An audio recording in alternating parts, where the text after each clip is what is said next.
Welcome back to r/JustNoHOA, where people share stories about their crazy homeowner associations that make us feel better about not living in an HOA. And in case you are new around here, please don't forget to subscribe to the channel to join our awesome community. Without any further ado, let's dive right into the stories. The first one is titled, HOA President Stole $3 Million. I knew that there were slimy people in the world that steal from good people, but I did not realize that I was working right next to one. Well, I guess I had an idea. My name is Emily and I became a member of the HOA board in my neighborhood because I wanted to make a change with some policies and ended up finding so much more. There were some weird, suspicious and ridiculous things occurring that made me feel uneasy. I have a best friend that lives in the same cul-de-sac as me, and she is a beautiful and kind woman. Her children and my children are best friends, and my husband and hers are in a bowling league together on Saturday nights. We are two close families and we actually moved into the neighborhood so that we could raise our kids together. My best friend's husband is originally from Africa and is a proud man who enjoys displaying the American flag. He used to hang the huge flag on the front porch, but apparently having flags on your porch is against the HOA bylaws. They actually received fines and attempted to fight the issue in a board meeting, but they were quickly rejected. There were a few other incidents with them and other neighbors that just did not seem right. After several months of seeing my friend being harassed about silly little things like decorations in the windows, a trash can being left out a few hours, their in-laws' van in the driveway overnight, etc., I decided that I would try and make a change. I started going to board meetings just to observe. After the one I went to with Camille, my best friend, and seeing what went on there, I was honestly being nosy. Something seemed a little off with two of the ladies in the middle. They looked similar, maybe sisters. They were being condescending to many people, but it did not necessarily seem like they were overly dismissive with everyone. A few conflicts they seemed to resolve well, but one thing I noticed was that they were never quick to waive off any fines. While they seemed to be okay with accepting things the residents suggested, they clearly wanted their money. I petitioned for a seat on the board when one of the members decided to leave. I was not sure why, but they had a position open. Camille did not seem like she really wanted me to do it, but I honestly felt like I could make a difference for the neighborhood. Anyway, no one wanted to join the HOA board, so the seat was quickly given to me. Apparently the HOA arranges with each other once a month before their public meetings and can keep in contact with each other through a group text or email. I was somewhat eager to have our first private meeting so that I could see how things worked. As a new member of the HOA board, I was eager to go to these meetings of power. Really, just because I wanted to see how things were working, I sat at the end not near the two women, but next to a gentleman who did not have anything to say. There was a stack of papers and mail next to me in a brown folder that I could not resist flipping through discreetly. I couldn't help but notice that there was a Discover card invoice in a common name, something Smith, with weird charges that I cannot imagine would belong to an HOA. A few were for some nice clothing companies and other things that just did not seem right. I stopped looking at the folder in the nick of time. I was so engrossed in thought that I hardly noticed that the meeting was over. The two similar looking women walked behind me and took the folder that I had been nosing through. I decided to take the opportunity to introduce myself and they did not seem interested but did oblige. The older looking woman introduced herself as Tammy and the second was Jaina. They did confirm that they were indeed sisters who lived next door to each other. I went home that night and discussed my suspicions with the sisters. Camille and I decided that we needed to continue digging into this situation and trying to find evidence that they are doing some shady stuff. A few months pass and I continue to look into information. I found out that Tammy actually runs some kind of boutique business with fabrics and knitting and making custom clothing. Her website is pretty old and outdated, but this is supposedly her form of income. I found this out from a neighbor that used to do a book club with the two of them. She also said that Jaina helped Tammy with her business. Something about how she probably managed the bookkeeping, only Jaina was still married, so it made me wonder how Tammy affords to live in this neighborhood. To my surprise, one of the private board meetings actually took place. The first one since I've been a member. Everyone showed up, the quiet guy, the sisters, me, and another lady who talked occasionally and gave her opinion when requested. It seemed like the sisters just ran the whole show and the rest of us were just there for fun. Don't worry guys, your girl Emily was prepared and had a plan. I brought a bunch of really nice wine. My informant told me that they cannot resist and that apparently Jaina has a drinking problem anyway. So, to butter them up, I decide to get them a little tipsy. They did not necessarily spill any beans, but when the meeting was over, the quiet two left and I stayed with the sisters chatting and pouring wine. The two of them were pretty happy by the end of it and dismissed themselves to the bathroom for a moment. I took this opportunity to grab their folder of papers that they kept close to them. I started snapping pictures of things that I felt looked important or unusual. I got about 20 pages down before I heard the door open and them giggling together. After this, we went our separate ways and it seems like the two may even like me at this point. Not that I like them, but it works in my favor anyway. I went home and investigated what I managed to photograph and it was bad. Bad for the sisters at least. From the little bit that I gathered, I had plenty of evidence to suggest that they were embezzling money for a while. There were several credit cards and debit cards taken out in one of their names, tied to the same bank account number that was on the HOA account. Plus, there were several invoices for items and other charges having to do with Tammy's boutique business. I had a feeling this was only small potatoes compared to the rest of the folder.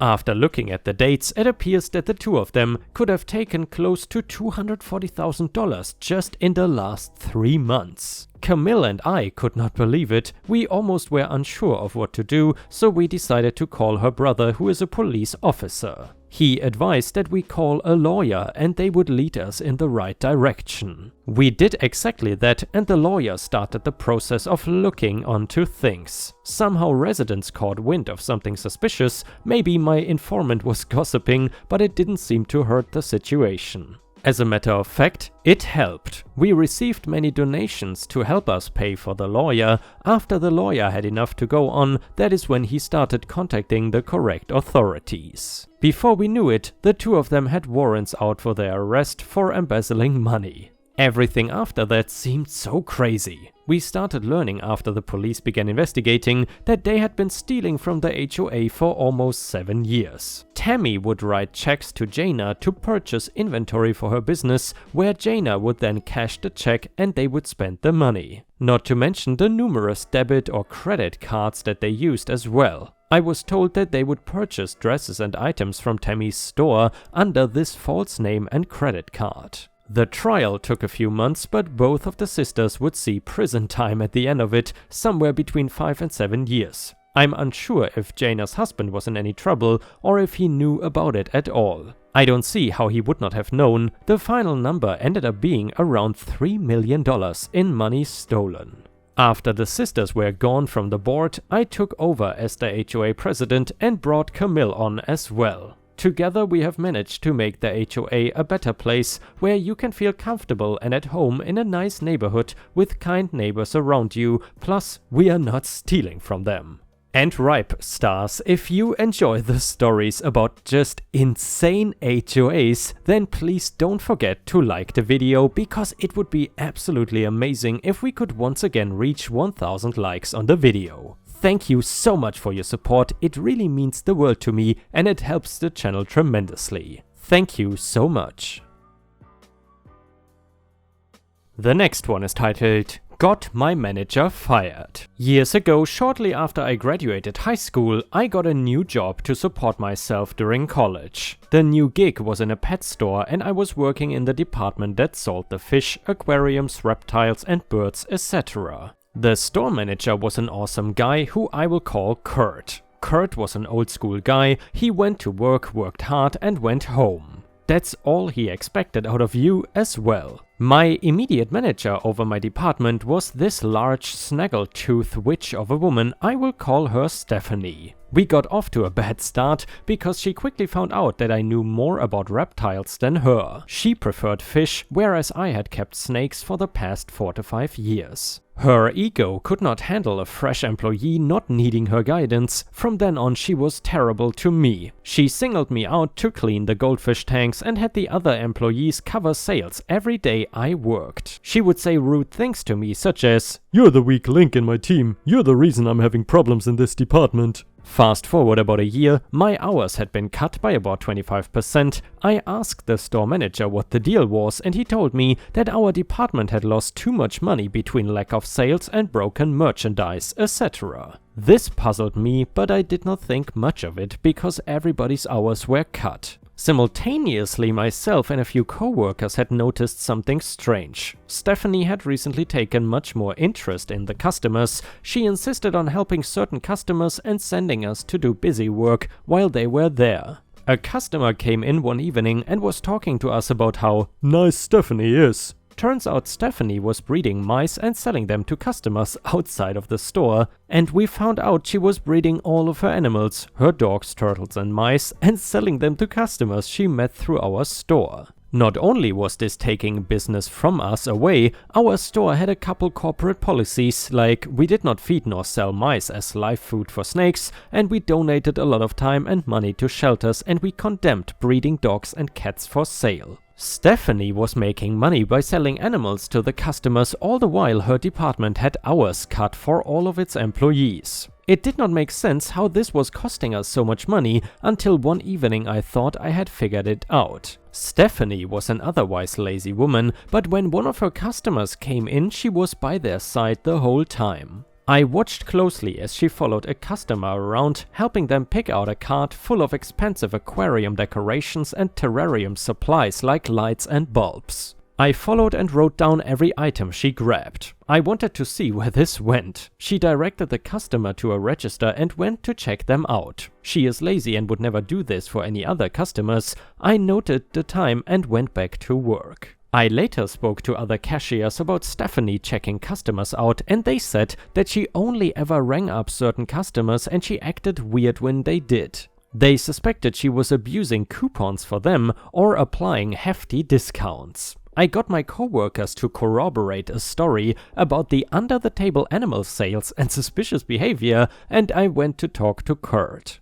I handed him a paper with about 20 pieces and the time written on it, and I said, "I think if you look up a transaction from Register 2 at this time last night, you will find a large discount applied to it. These are the items I would expect you to find on that transaction." He was a bit puzzled and I explained everything to him. I told him I did not want to make any accusations before I wasn't sure, but after seeing her in action I was pretty sure something was going on. He thanked me and assured me he would look into it. A couple weeks later I was at work and I noticed Kurt was standing near the door watching closely. It just so happens that Stephanie was coming in for her shift right about that time. The second she walked through the door, he called her over to his office. Apparently, waiting in his office was a regional manager from corporate.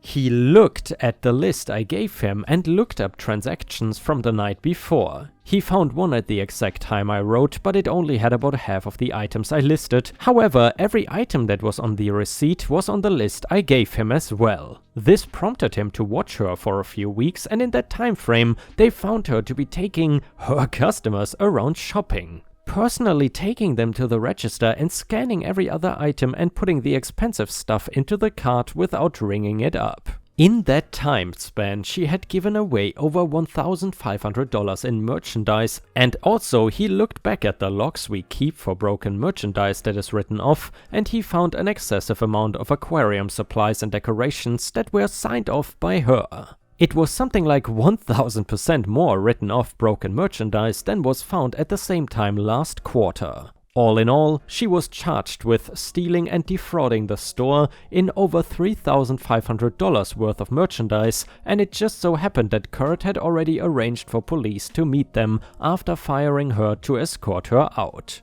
I don't know if she went to jail, but I did watch her get walked out by police with about 20 employees staring. I wish I could have said something, but I had to settle for her making eye contact with me as she walked out, to which I gave her a quick wink. The next one is titled My Favorite Revenge. It happened this morning. First off, I started off in the wrong. I got in the 15 items or less line and I had not counted the number of items my adult daughter had added to my cart, which included items added at the register. In total 19 items. There was no one behind me as the cashier was starting. At this time, a lady walks up behind me and starts complaining loudly to her companion about people in line with a million items. I immediately turned around and told her, "That's me." I put a divider down behind my items and moved the items that my daughter added to my basket behind it. I then told my daughter that since we had too many items, she would have to do her own transaction. Meanwhile, I am having a pleasant conversation with the checker, which only irritated the lady behind me even more. My items were rung up and I paid for them with my credit card. The checker then rang my daughter's items, placing them into my bags. I told the clerk I would purchase those items for my daughter. I then produced the same credit card and paid for her items, thanked the checker and left. Meanwhile, the lady behind me is sputtering. And the last one is titled Flower Revenge. Back when my now fiancé and I were first dating, she texted me from work pretty upset. Apparently she had come in the morning after I had taken her out on a nice date and one of her co-workers started giving her trouble. When she saw how happy my fiancé was, she said in front of everyone, "You're just happy because you got laid last night. Enjoy it while it lasts. He will leave soon." She had previously told me about how this woman was a middle-aged divorcee who hated seeing other people happy. She also told me she was glad she did not have to deal with her at lunch because she mans the front desk while the receptionist takes a break. So I sent a very big bouquet of flowers with a very sappy card to my fiancé and paid extra to ensure it was delivered while this coworker was at the desk to sign for them. Even had them only put her name on the inside of the card, ensuring this woman had to open and read it. Not only did my fiancé get a nice reminder how wrong the coworker was, but the grouch had to hand deliver the flowers to her, while the same group who heard her give my fiancé crap now got to watch her do it. And ripe stars, with this we have reached the end of the video. However, if you still cannot get enough of my content, then I would highly suggest to check out my endless binge watch playlist, which will soon show up in the left corner of the screen. In addition, I would really appreciate it if you could not only subscribe to the channel, but also turn on the bell notifications, which you can do by clicking on the little bell icon right next to the subscribe button. This will help my channel tremendously and this will make sure that you don't miss any of my videos. Furthermore, if you want to see additional ripe content that I don't post on YouTube, then I would suggest to head on over to patreon.com/ripeyoutube for more than 50 exclusive videos that you will not see anywhere else. Thank you so much for your amazing daily support and I hope to see you again tomorrow.